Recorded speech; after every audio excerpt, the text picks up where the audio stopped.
Hello friends, welcome back to my mini blog. तो आज से शुरू हो गए बा सावन के महीना। तो रउआ लोगिन के ढेर सारा बधाई।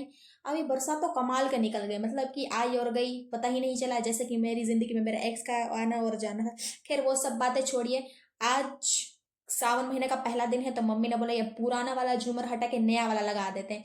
फिर क्या देखते हैं कि पापा सुबह सुबह ही उठकर अपनी धन्नों को साफ कर रहे हैं, मतलब कि अपनी बाइक को ही साफ कर रहे हैं।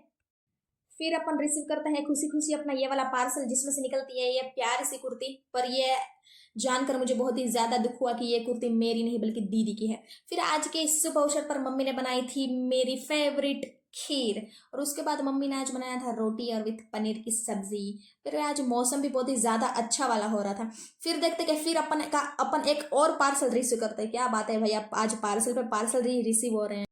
फिर हम रेडी होकर निकल लेते हैं कॉलेज जाने के लिए, क्योंकि अटेंडेंस के लिए ये बहुत ही ज़्यादा इंपॉर्टेंट है। खैर आज के लिए इतना ही, मिलते हैं नेक्स्ट व्लॉग में, तब तक के लिए